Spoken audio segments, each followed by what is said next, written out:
ഞാൻ പറയട്ടെ,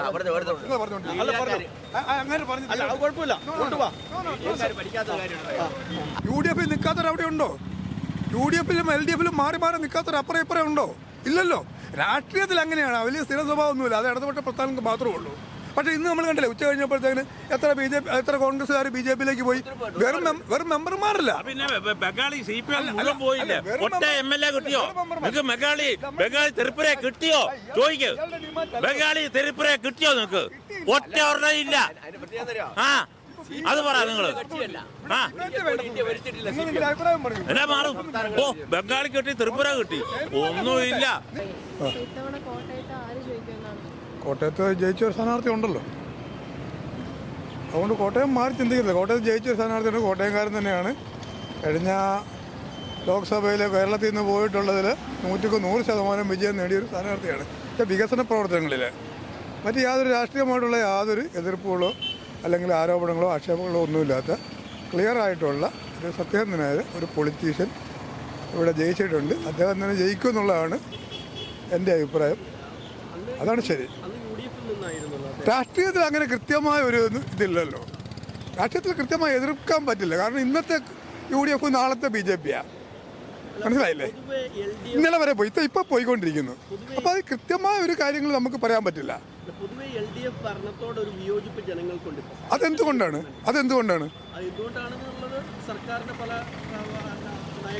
ഇന്നൊരു കോടതി വിധിയുണ്ട്.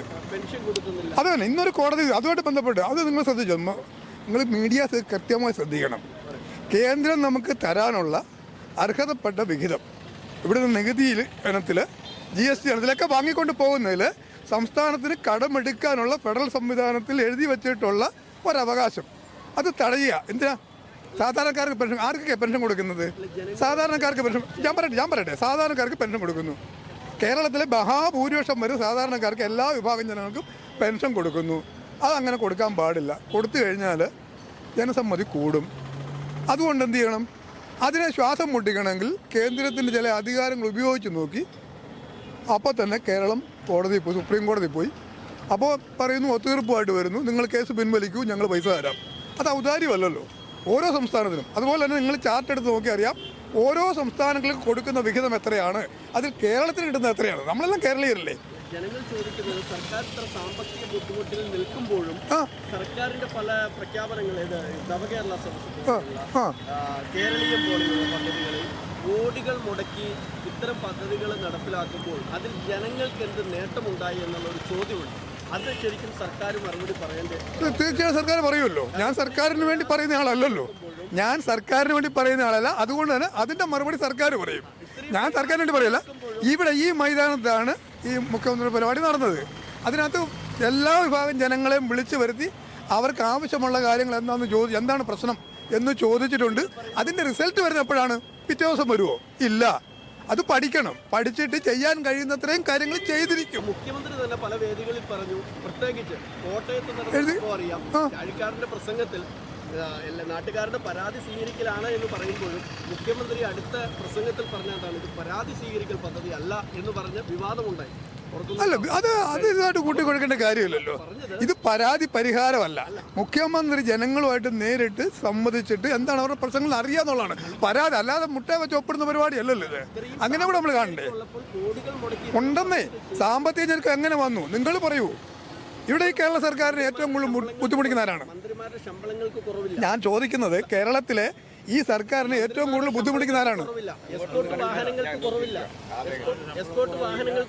ഇല്ല ഇല്ല ഇല്ല ഇല്ല.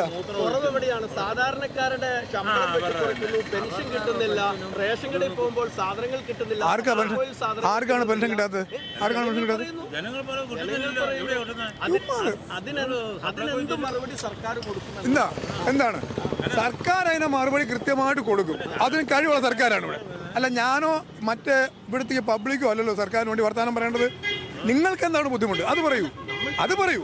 ഈ സർക്കാർ അല്ല, ഞാൻ ചോദിക്കുന്നത് ഈ സർക്കാർ ഇരിക്കുന്നതുകൊണ്ട് അല്ല പൊതുപ്രവർത്തനം എന്ന് പറഞ്ഞു കഴിഞ്ഞാൽ അത് അല്ല കമ്മ്യൂണിസ്റ്റ് അപ്പം നിങ്ങൾ അതുകൊണ്ടല്ല ഞാൻ കമ്മ്യൂണിസ്റ്റ് മൈൻഡല്ല, ഞാൻ കമ്മ്യൂണിസ്റ്റ് മൈൻഡുകാരനല്ല, ഞാൻ ജനങ്ങൾക്ക് വേണ്ടിയിട്ട് പറയുന്ന ആളാണ്. കോട്ടയത്തേക്ക് തിരിച്ചു വന്നു കഴിഞ്ഞാൽ കോട്ടയത്തെ സംബന്ധിച്ച് ഈ സർക്കാരിന്റെ നയങ്ങളുടെ ഒരു തിരിച്ചടി ജനങ്ങൾ തിരിച്ചടി ഈ തവണ ഇലക്ഷനിലൂടെ കൊടുക്കും, ഉണ്ടാവും തീർച്ചയായിട്ടും. കാരണം ഞാനും മറ്റേ ഈ ഒരു UDF അനുഭാവിയായിരുന്നു, കോളേജിൽ പഠിച്ച കാലത്തും ഞാനും ഈ തിരുവഞ്ചൂർ രാധാകൃഷ്ണൻ്റെ കീഴിൽ അന്നും SLC പഠിച്ചു, അല്ലെങ്കിൽ ഇവിടുത്തെ ഇവരുത് അന്നും ഞാൻ പഠിച്ചുകൊണ്ടിരുന്നാലും KS ബ്രദറാണ്.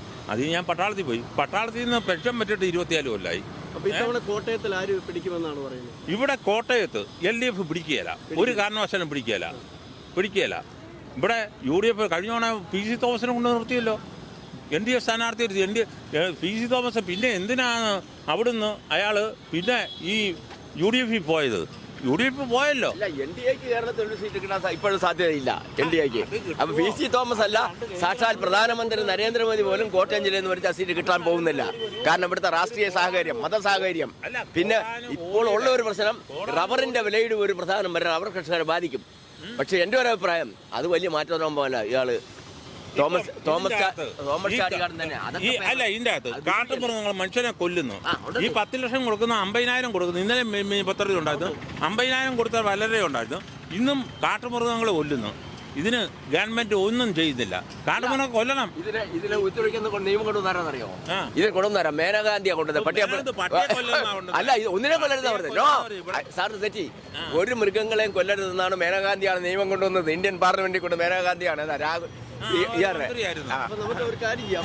കോട്ടയത്തെ സംബന്ധിച്ച് സാറേ ഒരൊറ്റ മിനിറ്റ്. കോട്ടയത്തെ സംബന്ധിച്ച് ഈ ഒരു സർക്കാരിന്റെ ജനനയങ്ങൾക്കെതിരെ ശക്തമായിട്ടാണ് ആളുകൾ പ്രതികരിക്കുന്നത്. എനിക്ക് തോന്നിയിട്ടില്ല സുഹൃത്തെ. എല്ലാ ദിവസവും പട്ടണത്തിൽ വരുന്ന ആൾ ജനങ്ങളുമായിട്ട് ബന്ധപ്പെടുന്ന ആൾ തന്നെയാണ്. എനിക്ക് തോന്നുന്നത് കാരണം ഏത് കാര്യം നെഗറ്റീവ് പോസിറ്റീവ് ഉണ്ടാവും. കോടിക്കണക്കിന് രൂപ സർക്കാർ ചെലവഴിക്കുമ്പോൾ ഇത് ശരിക്കും ജനങ്ങൾക്ക് ഒരു നേട്ടം ഉണ്ടായിട്ടില്ല എന്നാണ് ജനങ്ങൾ പറയുന്നത്. അതല്ലാതെ ലോക്സഭാ തെരഞ്ഞെടുപ്പിൽ ബാധിക്കൂല. പഠിക്കാത്തൊരു ഞാൻ പറയട്ടെ, കുഴപ്പമില്ല. അതിനത് പറ്റിയ വിഷയം എന്ന് പറഞ്ഞാൽ നവകേരള സദസ്സിന് എന്തിനു വേണ്ടി ഉണ്ടാക്കി? ജനങ്ങളുടെ വിഷയങ്ങൾ കൈകാര്യം ചെയ്യുന്നതിന് വേണ്ടി അവരെ വേദികളിൽ വരുത്തി ആവശ്യം എഴുതി മേടിച്ചിട്ട് കാലാനുസൃതം അതിന് മാറ്റം വരുത്തുന്നതിന് വേണ്ടിയാണ് ചെയ്തത്. ഒന്നും ചെയ്തിട്ടില്ല. അത് വേണം പറയാം, ചെയ്തിരുന്നത് പറയാം. അതാണ് സദസ്സ്. അതിന് കൂടി കോട്ടയത്ത് ഇവിടെ LDFന്റെ സ്ഥാനാർത്ഥി തന്നെ ജയിക്കാൻ യാതൊരു മാറ്റവും ഇല്ലെന്ന്.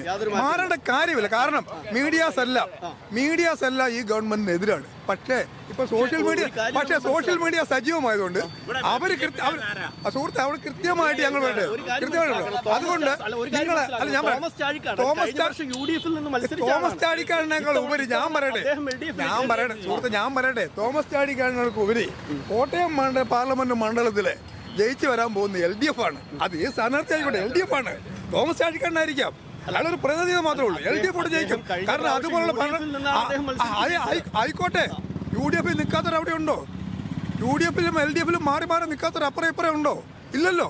രാഷ്ട്രീയത്തിൽ അങ്ങനെയാണ്, വലിയ സ്ഥിര സ്വഭാവമൊന്നുമില്ല. അത് ഇടതുപക്ഷ പ്രസ്ഥാനങ്ങൾക്ക് മാത്രമേ ഉള്ളൂ. പക്ഷേ ഇന്ന് നമ്മൾ കണ്ടില്ലേ, ഉച്ച കഴിഞ്ഞപ്പോഴത്തേന് എത്ര കോൺഗ്രസ്സുകാർ BJPയിലേക്ക് പോയി. വെറും മെമ്പർമാരല്ല. പിന്നെ ബംഗാളി CPM മുഴുവൻ പോയില്ലേ? ഒറ്റ MLA കിട്ടിയോ? നിങ്ങൾക്ക് ബംഗാളി ത്രിപുര കിട്ടിയോ? ചോദിക്ക്. ബംഗാളി ത്രിപുര കിട്ടിയോ? നിങ്ങൾക്ക് ഒറ്റ ഒരെണ്ണം ഇല്ല. അത് പറ നിങ്ങൾ. എന്നാ മാറും? ബംഗാളി കിട്ടി, ത്രിപുര കിട്ടി, ഒന്നുമില്ല. നിങ്ങള് 57 ഇവിടെ ലോകമെമ്പാടും കമ്മ്യൂണിസ്റ്റ് പ്രസ്ഥാനം ഉണ്ടായിട്ട് ഇലക്ഷനിൽ EMS നമ്പൂരിപ്പാടാണ് ഇവിടെ ജയിച്ചത് ലോകത്തിൽ. ബാക്കി വിപ്ലവമായിരുന്നു നടന്നത്. നിങ്ങളിങ്ങോട്ട് മാറി വരും. ഈ ഇടതുപക്ഷ സർക്കാരിനോടുള്ള സുഹൃത്തെ, നിങ്ങൾ എത്ര കുത്തി തിരിച്ചാലും പത്രക്കാർ എത്ര കുത്തിത്തിരിച്ചാലും ഞങ്ങൾ പറയുന്നു ഇവിടെ സോഷ്യൽ മീഡിയ സജീവമാണ്. അപ്ഡേറ്റ് ആയിട്ട് കാര്യങ്ങൾ നടത്തിക്കൊണ്ടിരിക്കുന്നു. ഈ കേന്ദ്രം തടഞ്ഞു വെച്ച 1360 കോടി അല്ലേ, 1300 കോടി രൂപ കേരളത്തിന് അർഹതയുണ്ടെന്ന് സുപ്രീം കോടതിയാണ് വിധിച്ചത്. അല്ല നമ്മളാരുമല്ല. ഇവരെന്താ പറഞ്ഞ് കേസ് പിൻവലിച്ചിട്ട് വാ, അല്ലെ പരാതി പിൻവലിച്ചിട്ട് വാ കേട്ടോ. സുഹൃത്തെ ഞാനൊരു കാര്യം പറയാം, പിന്നെ ചുമ്മാ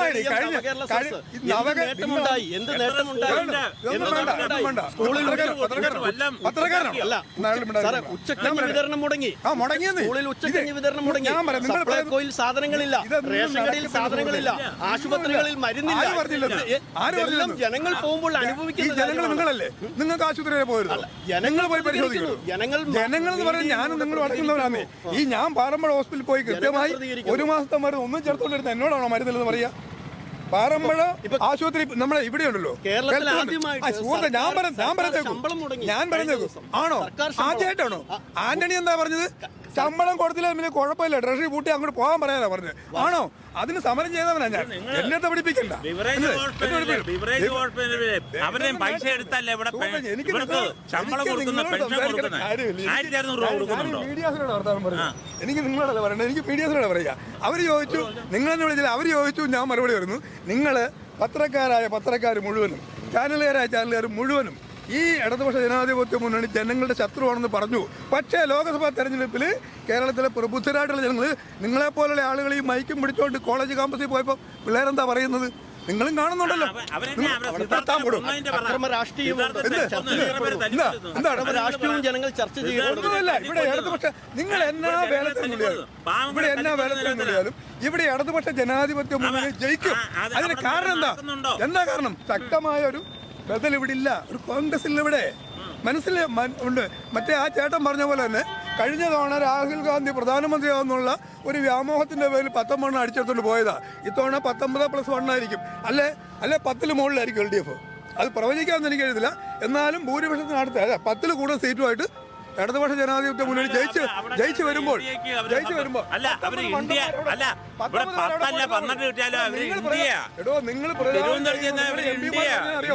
പാർലമെന്റിൽ പോയി കിളയ്ക്കാവുന്ന പറഞ്ഞത്. ഇതൊക്കെ കാണണം കേട്ടോ.